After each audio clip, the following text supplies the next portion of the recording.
Every 90 seconds, someone is reported missing. Many return to their families. For others, something has gone seriously wrong. A teenage girl has vanished. They came to my property and they searched. I had no idea where Louise was. This isn't like Lou, that isn't what she'd do. A community in lockdown is determined to find her. They came out in droves to go looking for her. There's a lot of anger and shock and panic in the community. What happens in the police investigation that follows?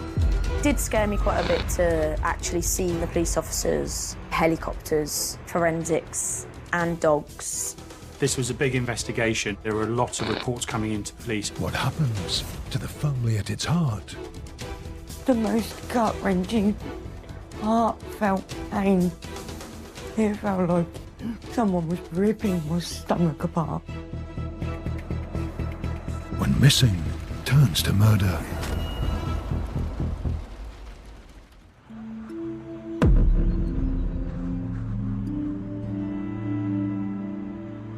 When Louise was a baby, she was very content, very happy, never cried a lot. When I found out I was pregnant, I was homeless. Went into a mother and baby hostel with social services to help me to bring my daughter up. We were in hostels for 3 years. Louise was a young girl who had a lot of problems in her life. Her mum had been in care herself and she struggled with lots of issues. Louise had a social worker and she had engaged really well with services when she was a child, but there were a lot of what we call risk factors around the family. It was very tough. A lot of staff watching every move I made.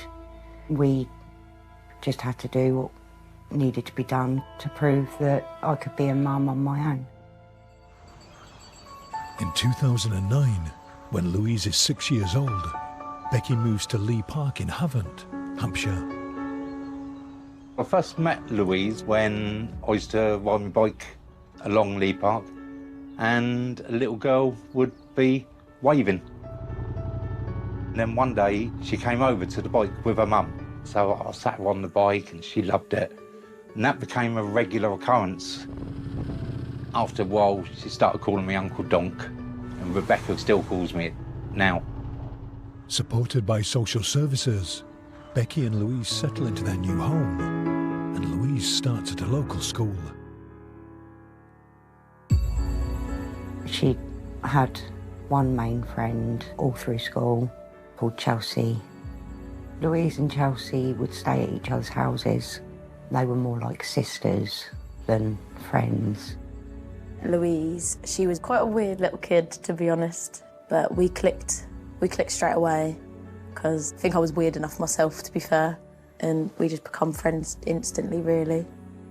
There was this really funny noise that she used to do, and she used to close her hand and put it over her mouth, and she sounded like Alvin and the Chipmunks. That's the best way to describe it. We'd just be sat there in silence, and out of nowhere, she just started doing it. Everyone that was with us would just laugh. She was a funny girl. Louise was very bubbly, very outspoken, had a heart of gold. If you felt low, you felt depressed, Louise was the one to pick you up. Louise's smile. She had the most outstanding smile. As she grows up, Louise's behaviour becomes more challenging. Rules, regulations went out the window. I'll do what I want, you can't make me. All kids go through a rebellious stage as they grow up. Hormones start hitting. They start thinking that they're right, parents are wrong. She thought she could handle the big wide world like everybody does at the age of 16. She just really wanted her freedom to do what she wanted to do. There was tension between Louise and her mum. What family don't have tension between parents and children? But I know that Louise loved her mum and her mum loved Louise. As a mum, you want to protect your children and you just want to hold them close. As a teenager, they want to push you away. And it caused a lot of problems between me and Louise. I'd lay ground rules down that she wouldn't like, and she'd go running away to stay at her friend's for the night. She'd always argue with Rebecca, and she'd walk out, but she'd always go back home. That was her safe place to be. Thank you. As a teenager, Louise suffers from anxiety and depression.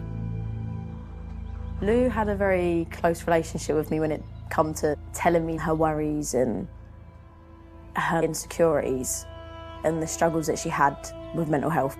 And it did get to the point where I went to Becky and I said, what's going on? Because Lou is like severely depressed. She just all of a sudden started getting low. She started self-harming. And we got through to her, we got her medicated, and she started to pick up again and started to be Louise. When she finishes school, Louise is in a happier place. She was absolutely thrilled with herself that she could go to prom. When she turned up, she had the biggest smile on her face because she felt beautiful. She felt like nothing was in her way. That was her moment. She could be her. It was nice to see that she finally just felt good and felt happy. When she turns 16, Louise moves in with her Auntie Sammy, Becky's sister. Louise came to stay with me because my marriage broke down, so I needed to be closer to my family. I've got little children. I've got a daughter and I've got twin boys, and they looked at her as their sister. Louise would always take time out to go play with my daughter. The boys, they loved her to bits, always jumping on the trampoline, just interacting with her so well. They really did love her. Whenever I was ill, she'd make sure that the kids were in school, picked up from school. She'd try her best to cook them dinner if I wasn't able to do it. So yeah, she was a big help around the house, and I just loved her being there. On the 16th of April, we had a coffee morning at my sister Tiffany's house. Louise sat in the front room with all the little babies, and one of the babies was really badly teething, and Louise had sat with her for about an hour, calming her down. Very baby orientated, really good with the kids. Yeah, she was such a caring girl.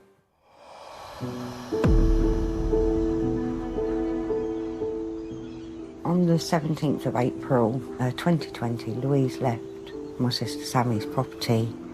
They had an argument in the morning, Sammy and Bradley, Louise's boyfriend. And my sister told Bradley to get out of her flat.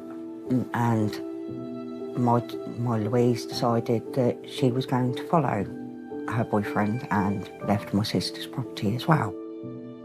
I couldn't physically keep her with me because where she was 16, she could get me done for holding her against her will. I just wish that he had just left when I said for him to leave. I would have calmed down and Louise would have stayed, and he would have been back that night and everything would have been fine. But I just wish I did a little bit more for her to stay.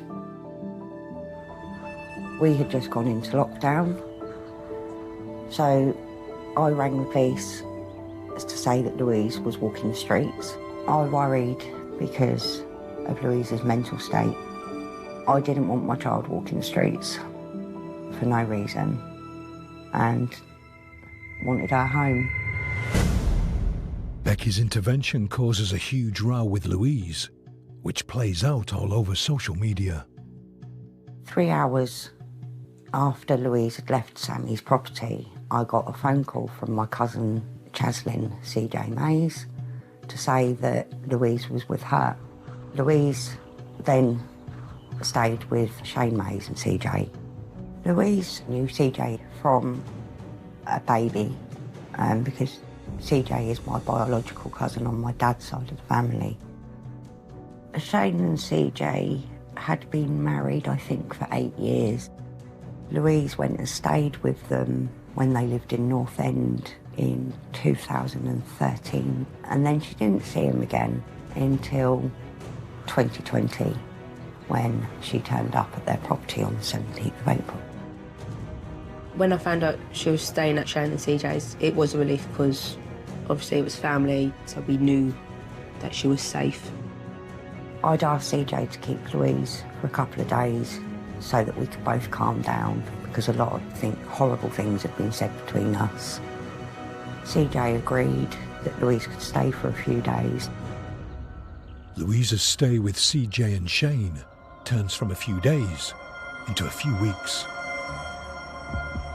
In that 3 weeks, I'd had the odd phone call with her. Richard and I were going to be getting married, and Louise had got upset, thinking that because we weren't talking, she wasn't going to be my bridesmaid. And I spoke to her on the phone, and I said, "You'll still be my bridesmaid. You'll be there, we'll be fine by then, we'll be talking, we'll be mother and daughter again." At some point through the 3 weeks, Louise apparently spoke to her boyfriend and had told her boyfriend that Shane was flirting with her. Shane told CJ that he felt Louise was flirting with him. If a 30-year-old man thinks a 16-year-old girl is flirting, then personally, they should be nipping that in the bud and stopping it. Shane wasn't working. He spent his days playing video games at home. There was some quite disturbing footage, and it was on Louise's phone, where he was seen tickling her feet. Louise was texting her friends saying that she didn't like it. She felt that he was flirting with her. You know, this is a 16-year-old girl who's staying in his house, and he was kind of tickling her. And the way that he was doing that just felt very uncomfortable.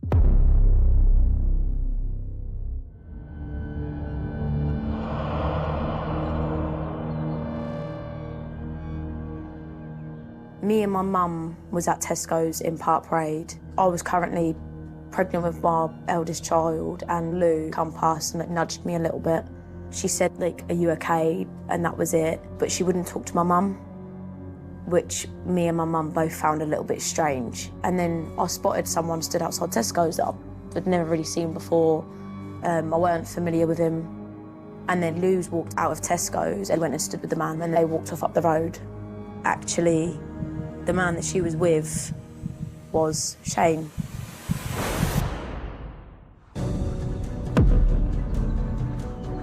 I'd gone to a neighbour's for a few drinks, and my phone rang, and it was CJ to say that the police were on their way to our house. And I was like, "Well, why are the police on their way to you?" She said, "Because Louise hasn't come home." And then the phone went down, and it was about 9 o'clock. Officer contacted me asking me if Louise was at my property. They came to my property and they searched. Louise obviously wasn't mine. I had no idea where Louise was.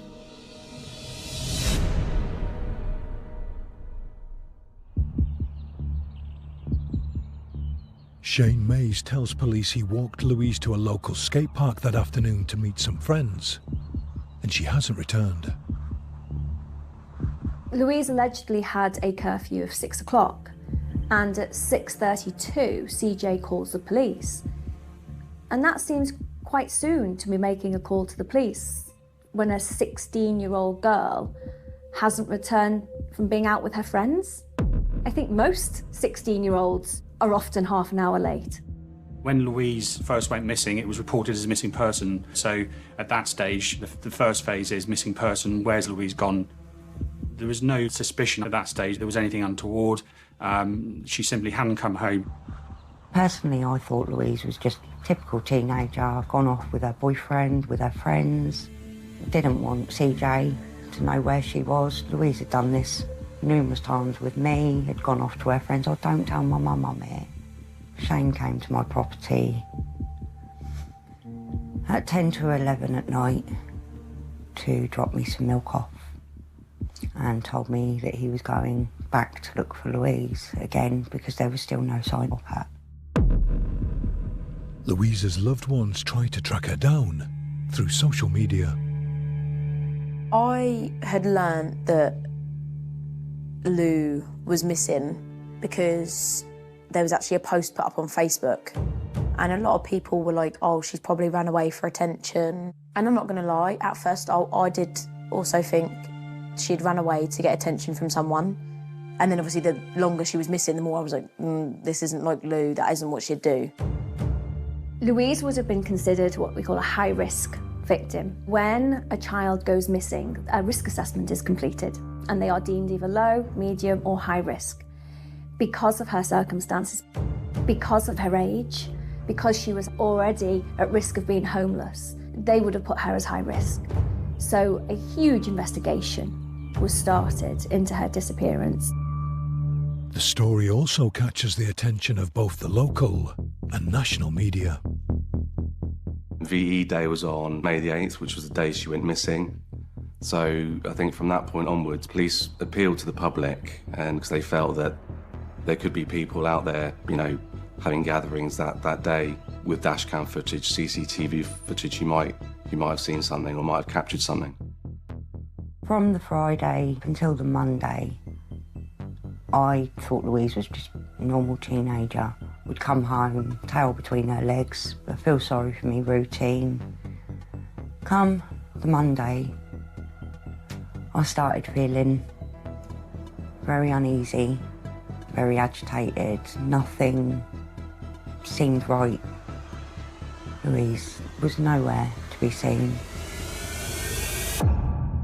One thing in particular is ringing alarm bells with her family, friends, and the police. That girl was always on her phone. She was glued to her phone. And after a while of her not being on her phone, it was more of a, hang on a minute, like what's going on? The police continued to speak to CJ Mays and Shane Mays. They got different accounts from Shane Mays, which raised some suspicions that maybe his story wasn't correct.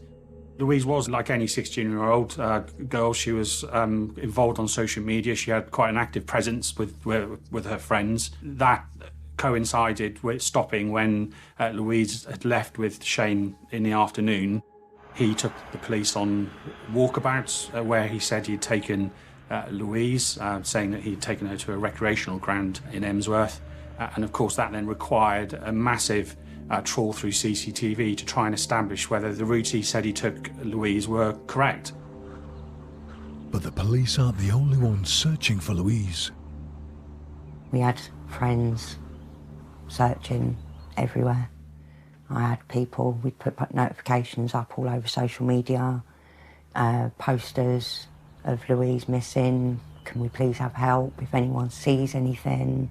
It was a concerning case and we wanted to do our best to try and help find Louise. We had reporters going down to the scene every day, speaking to the community, getting feedback. There's a lot of anger and shock and panic in the community. You know, this was a 16-year-old girl who was vulnerable, impressionable, and a lot of people were concerned about her. Social media was starting to blow up about it. There was pictures of her, missing posters of her, saying, have you seen Louise? My family and I were told we had to stay at home in case Louise returned home. As her mum, so all I wanted to do was to be out there. I didn't want to be at home. I wanted to be on the streets. I wanted to be able to find my girl and cradle her in my arms and just take her home. Because it was lockdown, the police were trying to encourage people to stay at home and they would conduct the search, but they didn't. They came out in droves to go looking for her, which is absolutely understandable.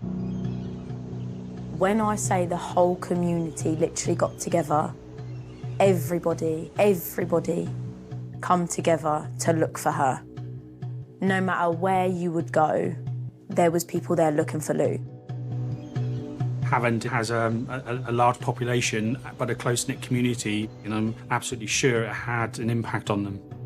I couldn't go out looking for Lou because I was heavily pregnant at the time.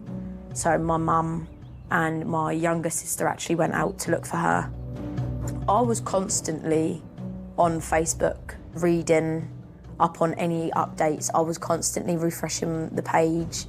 I was constantly typing in like the Portsmouth news to see if anything had been updated. I was constantly talking to Becky, seeing if anyone had heard anything or anyone had seen anything. I was constantly just watching and hoping that something happier was going to come about of it. The community are out searching for Louise, but rumours are circulating. The community were horrible to me. I had a lot of the community tell me that I was involved, that I knew where my child was. I knew more about the case than everybody else, when I was no different to everybody else. I was just in the dark. Due to lockdown, the police and the liaison officers unfortunately couldn't spend a great deal of time at the property. So we would have to go down to the police station a lot to answer questions on where we thought Louise would be, where Louise would hang out. There was all sorts of questions, but the community, because they see a lot of us going down to the police station, it was all the mums being arrested, all the mums' boyfriends being arrested, friends and family supporting me, but very isolated from the community. Meanwhile, the police investigation is moving forward. This was a big investigation over a 2-week period. It involved the local community. There were lots of reports coming into police about activity in the Havant thicket and also activity within the Havant area, so there were lots of lines of inquiry. But it isn't long before police have a main suspect. The last CCTV sighting of Louise was on the 7th of May at 7:30 in the evening at Tesco's. There's no sighting of Louise on CCTV at all after that. Shane was seen on the 8th of May in the morning going to Park Parade. He then was seen on a CCTV camera at the Warren School at about 3:10 in the afternoon coming out of the thicket. When the CCTV is reviewed and the account of Shane Mays is reviewed, it's quite clear that Shane was lying about where he had gone.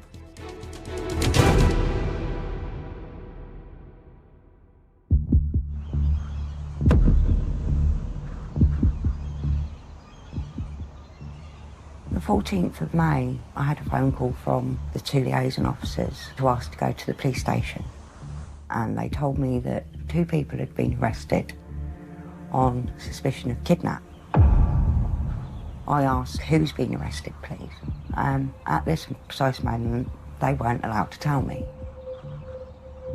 I was then on my way home and I heard that Swanmore Road in Lee Park was being raided. So drove round by Swanmore Road to find Shane Mays' mum's house was being ransacked by the police. I absolutely freaked. And then I went home, and as I got out of the car, the police had rang me to inform me that Shane Mays and CJ Mays had both been arrested on the suspicion of kidnapping my daughter.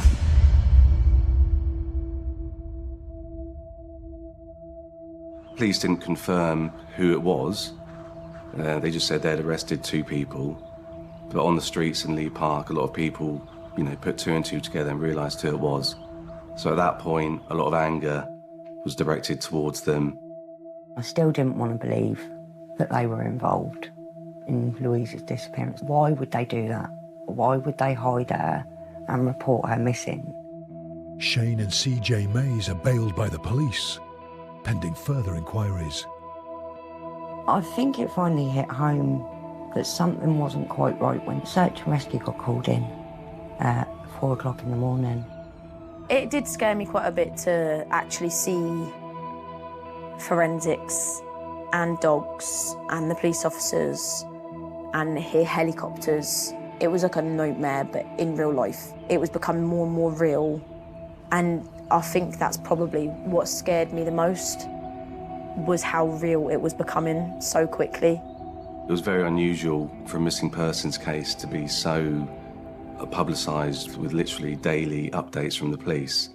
So it was quite clear this was a serious case. And despite saying it was a missing persons case, I think the police feared the worst as well as the community.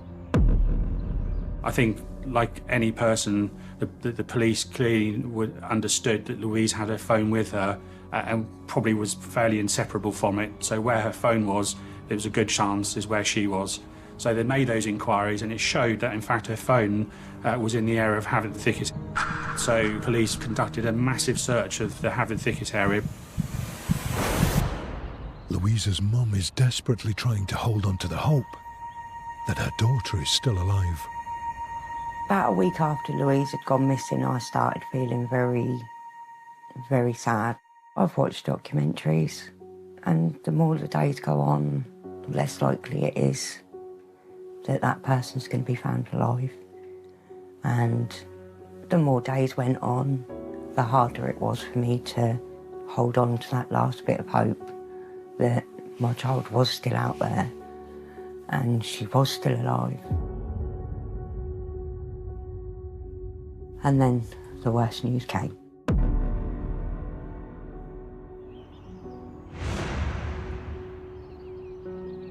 The 21st of May at 10 to 11, my liaison officers knocked on my door. I'm sorry, Miss Cooper, but we found a body of a young girl in the woods, and we think it's Louise. The most gut-wrenching, heartfelt pain. It felt like someone was ripping my stomach apart. And everything was taken in one fell swoop.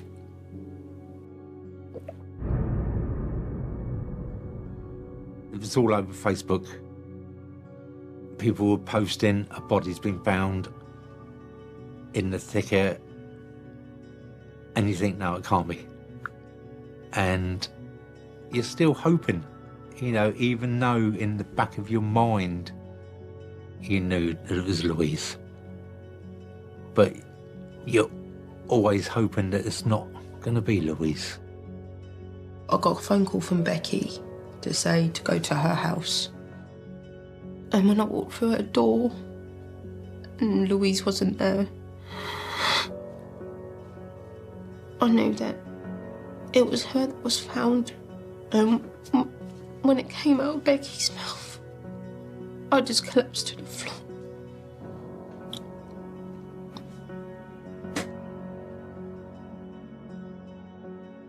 The emotion I had, it was like a hollow feeling. Like, it was my stomach, like, instantly sunk. I was like, no, it's not. That can't be her. That can't be right. She's still going to come home.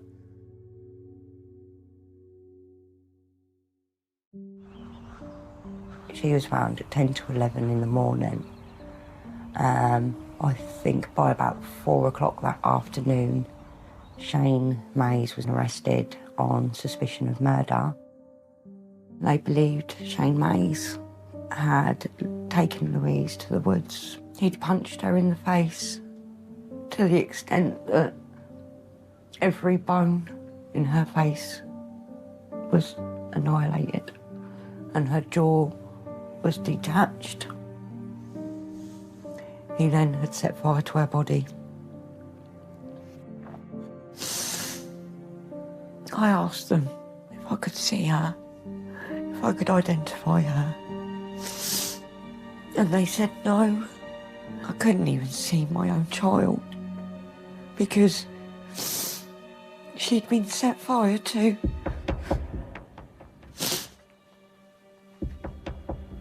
Sorry. And I had to identify her by a chain in a picture.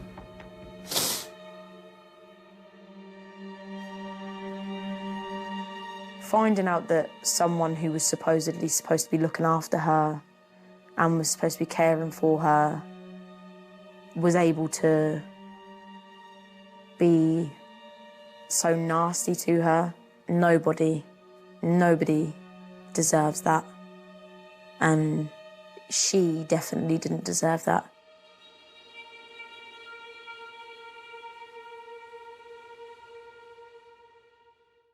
Fundamentally, when I look at this case, she was failed. She was failed by those around her, and she was failed by the system. You have a young child who has a social worker, is under kind of strict checks, and when they get to the age of 16, they're at a turning point, and the child in need plan that she was on was going to come to an end. And there was no support around her. There was not that transition from being a child into an adult. And on top of that, lockdown. So social workers weren't doing home visits, and she got lost. She got lost in the system. And I think that's what went wrong here. So this was an extremely violent murder, so it is imperative that there was a decision to remand Shane Mays into custody as early as possible. In this particular case, a colleague of mine took that decision and a holding charge was put in place. And following that holding charge, Shane Mays then appeared before the court. He was remanded into custody, and then it was adjourned to a hearing at the Crown Court. And then I took control of the case, and from that point, I was then the lawyer in charge of the case up until the trial. I review all the evidence that comes in, and I decide the level of charge, whether it's the correct charge that was laid at the beginning. If not, then I need to consider what alternative charge should be charged. Of course, in this particular case, Shane was charged with murder at the very beginning, and having reviewed the evidence that was provided by the police, it remained murder, and I indicted Shane Mays with murder for the Crown Court trial. This was an extremely serious case, and of course there is a lot of pressure felt to ensure that justice is done for the family. Louisa's death hits everyone hard. Her family make plans to lay her to rest. When Louisa's body was found, the community then started putting purple ribbons on lampposts. Ribbons went for miles, and flowers everywhere. Rebecca rang me and she said, "Uncle Donk, any chance that you can organise a few bikes to follow Louise?" And I said, "Yeah, leave it with me. I'll see what I can do." So onto Facebook, onto motorbike forums all over, put it out there, and then all of a sudden it blew up. It was being shared everywhere, and it started getting big. But you never know how many are going to turn up.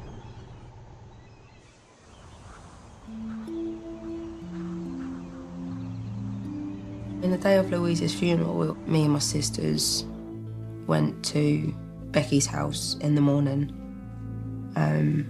We sat round there, just being together as a family, remembering all the funny stuff that Louise did. And then Louise turned up in a horse-drawn carriage. Her coffin was beautiful. We had people from my house right the way up to the Oaks where Louise was cremated, lining the streets in purple T-shirts with Louise's face on, and clapping and cheering, and flowers being thrown at her coffin. It was an amazing day. And I didn't realise how many bikes were behind me. It wasn't until we got to the crematorium and I pulled up after the horse and carriage had gone in, and all these bikes just kept coming and coming and coming, and I just couldn't believe it, how many actually turned up to see Louise off. Very proud moment, very proud moment. Louise would have been in her element. She loved motorbikes, the roaring of the engine, the looks of the motorbikes. She would have been the first one standing there cheering them all along. So it was only right that we did it for her. She craved to have attention and to have love and to have all eyes on her, really. That's all she wanted. And unfortunately, she didn't get to see that people did love her and people did care for her and still do and always will. I knew Lou was happy that day because there wasn't a cloud in the sky, and it was just a real beautiful send-off. It really was.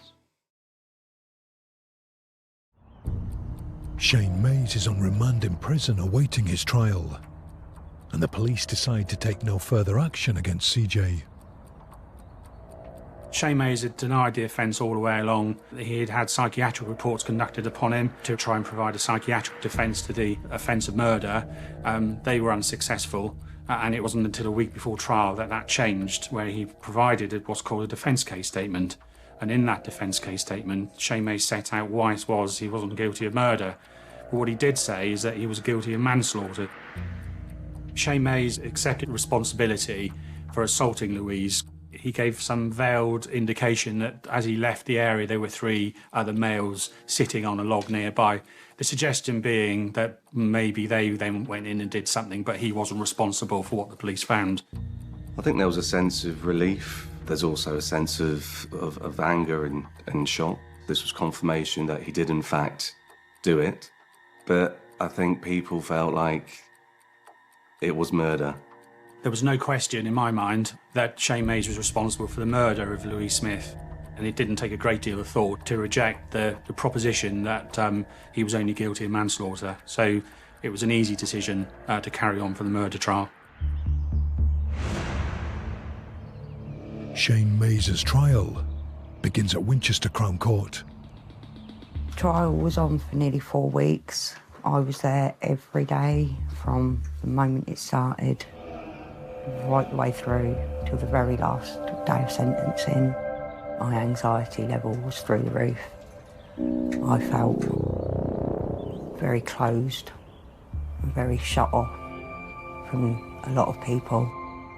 Shane Mays decides to take the stand in his own defence. A row broke out, is what he told the court. He said she started hitting him with a stick. He then grabbed the stick off her and then started punching her. She then goes down. He carries on punching her, and the injuries are just brutal. Mays claimed that he left her alive, moaning, but prosecutors said Mays had lured Louise to Haddon Thicket, possibly with sexual motives, which were then spurned by Louise. He then became angry towards her and barbarically attacked her, and then returned and set fire to her body, which was left defiled. Shane Mays was a man that wanted to control. He wanted power over Louise. He treated her as an object. He wanted her. I think he wanted her sexually. And whatever happened in that interaction that day, I think that she rebuffed him. And he got angry because he didn't have control over her at that point. He went into overkill. The anger that was unleashed on that poor girl's body is, you can't even bear to think about it. The police did an immense amount of work in the early stages of the investigation, which is why the evidence was so strong and we were able to present it in the way it was. Her body was violated in such a horrific way. And from my perspective, looking at it, there was absolutely a sexual motivation. They were able to establish that a stick that had been inserted into Louise had Shane's DNA on it. Blood that was on Shane's shoes had Louise's DNA on it. So the two together, with the CCTV evidence, was a clear indication not only was Shane lying and had been from day one, but he'd been in the area where Louise's body had been found. And not only that, he was tied directly to an implement that was penetrated into her body. It was a barbaric murder. It was calculating, and it was just shocking in the sense that he was effectively her uncle. It doesn't matter how strong a case is, you don't know what a jury's going to do. So I hope for the best, and I hope the jury, based on the strength of the evidence before them, would convict Shane Mays, but you just don't know. We had 12 jurors, and there was 2 that I was very, very sceptical with, and the whole way through the case, I thought that they were taking Shane's side. When they went out,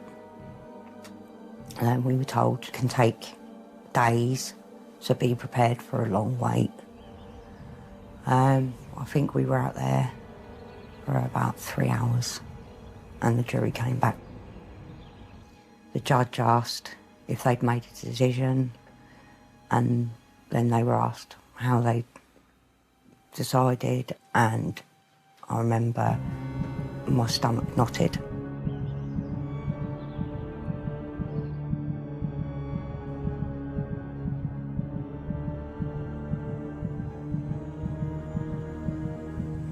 And the foreman said, guilty.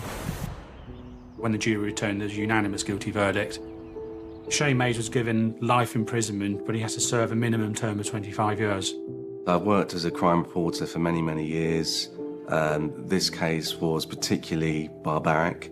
The betrayal that Shane Mays inflicted on Louise was absolutely despicable. Certainly one of the worst cases that I've ever covered, and something that will stay with me in my role as a reporter. He's away, hopefully, for the rest of his life. Hopefully he'll never get released. And I hope that every single day that he's in that prison, he suffers. I can't put into words properly the pain and the anguish he's caused myself, my family. As happy as I am that he's behind bars and that he's away, I'm still so angry at the fact that he gets the privilege of just being able to grow old.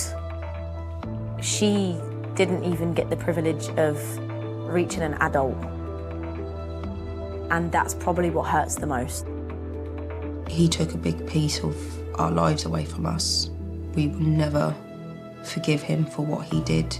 He is a monster. The sad thing is, when you look at this case, you almost have a feeling of this girl didn't stand a chance. There were so many things that were going wrong for her. There's all those risk factors there in the background. Then lockdown, arguments with family members that put her into a vulnerable situation. It's almost like a perfect storm. Despite still struggling with their own guilt, Louisa's friends and family are determined to keep her memory alive. I feel guilty for letting my child stay with Shane and CJ and not talking to her more in that 3 weeks, because maybe I would have known that something was going on and that Louise was in some sort of trouble. I wish I'd never trusted him with my child. Just knowing that she will never come back. I think when I come to realise that it just broke me, because I miss it every day. I wish things were different. To this day, I blame myself. If things ended differently, she would still be at home, being the happy girl that she was, and she'd still be here. I never got a chance to say I'm sorry. I never got to tell her how much she meant to me, how much I loved her, how much my children loved her. But deep down, I hope she knew that Louise was very excited to meet my little girl, and she was like telling me all the things she wanted to do with her. It just hurts to know that she can't be here to see what a mischievous little girl that Millie has actually turned into, because I'm sure they would have got on incredibly. Life's never been the same since. Everything's quiet. Every day she's with me, but not with me. And it's hard. She was my rock, and now I have to find a new way of living.